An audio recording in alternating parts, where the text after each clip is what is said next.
주요 이슈를 키워드로 쉽게 풀어보는 뉴스픽 시간입니다. 보도국 박병준 기자 나와 있습니다. 네, 박 기자, 첫 번째 키워드 뭘로 준비했습니까? 네, 첫 번째 키워드는요. 더더더더입니다.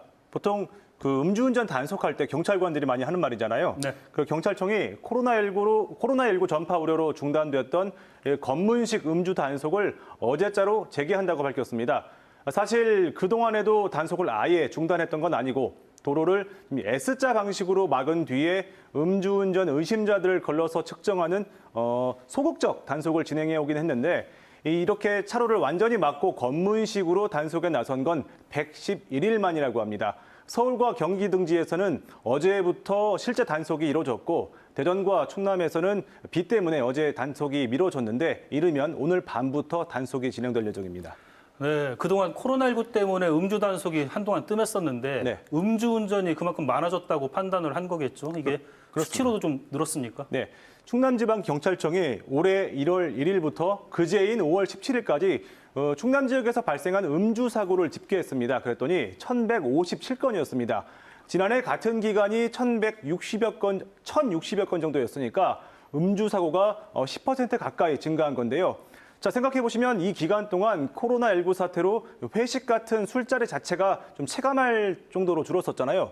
그런데도 그 음주 사고는 오히려 더 증가를 했고 특히 이 단속을 좀 소극적으로 했음에도 불구하고 이 기간 음주 운전으로 적발된 사람이 1,400명으로 지난해 같은 기간에 비해 오히려 4%나 더 늘었습니다. 단속이 줄어서 음주 운전에 대한 운전자들의 경각심이 느슨해졌다라고 해석할 수밖에 없는 대목인데 이런 상황에 대응하기 위해서 경찰도 이제 단속을 강화하겠다라고 광고까지 해가면서 운전자들의 경각심을 좀 올리려는 의도로 보입니다. 네, 그런데 음주 단속을 하려면은 네. 그 운전자 입김을 이제 들이마셔야 될 텐데 네. 코로나19 감염 위험이 좀 있지 않습니까? 그래서요, 경찰은 그 단속 인력의 코로나19 감염을 막기 위해서 단속 장비도 이제 새로 도입을 했습니다.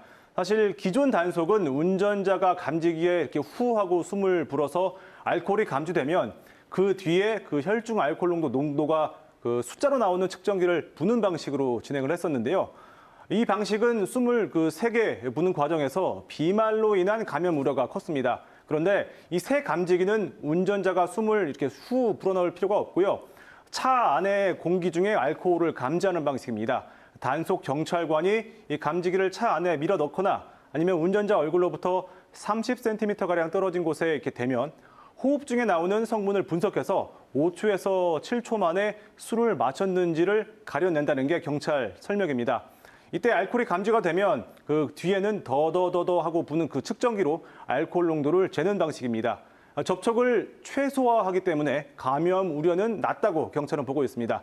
다만 이 감지기가 좀 굉장히 민감하기 때문에 손 소독제나 또 양치용 세정제에 들어있는 알코올에도 반응하는 것으로 알려졌거든요. 그래서 단속 초기에 이런 문제 때문에 좀 일부 진통도 예상되고 있습니다. 네, 잘 들었습니다. 두 번째 키워드 뭘로 준비했습니까? 다음 키워드는요. 이번엔 진짜입니다. 대전 원도심 그 한복판에 20년 가까이 흉물로 서 있는 건물이 있습니다. 그 대흥동 메가시티 건물로 불리는 지하 7층, 지상 15층짜리 복합 쇼핑몰 건물인데요. 이 건물은 2000년대 초반 그 대전 상권이 그 원도심에서 둔산 지역으로 이동을 본격화하던 시기에 착공을 시작을 했습니다. 당시로선 대전에 드물었던 그 복합 영화 상영관과 또 대형 쇼핑 시설들이 입점되기로 예정돼서 원도심 활성화의 구원투수로 기대를 모았는데 이 건물이 건축 허가를 받고 착공을 시작한 게 2002년이거든요. 사람처럼 나이를 먹었다면 우리 나이로 이제 19살이고 그래서 성년을 바로 앞둔 나이인데 아직도 공정률이 65%로 뼈대 정도만 완성된 수준입니다. 그동안 뭐 자금 조달 문제와 투자 관계가 좀 복잡하게 얽혀버리면서 시행사만 5차례나 바뀌었지만 아무도 사업을 성공하지 못했고요. 뼈대만 남은 흉한 모습 때문에 원도심 활성화는커녕 이게 오히려 주변을 슬럼화시키는 애물단지가 돼버렸는데 조만간 이 건물의 공사가 재개된다라고 대전 중구가 발표했습니다. 지난해 이 건물을 공매로 낙찰받은 사업자가 소유권 이전을 마쳤고 다음 달 시공사를 선정해서 7월 중에는 착공한다라는 보도 자료까지 냈습니다. 네, 그러면 기존대로 그 영화관하고 쇼핑몰이 들어서는 건가요? 사업자 측은요, 기존 그 계획보다 좀 축소가 되긴 했지만 일단 7개 상영관을 입점시킬 예정이고 또 건물 4개 층에 140개 규모의 관광호텔 객실을 설치한다라고 밝혔습니다. 준공 일자는 내년 9월이라고 덧붙였는데 사업자와 대전 중구의 발표를 이번에는 믿어도 될지 좀 지켜봐야 될 것 같습니다. 지금까지 뉴스픽이었습니다.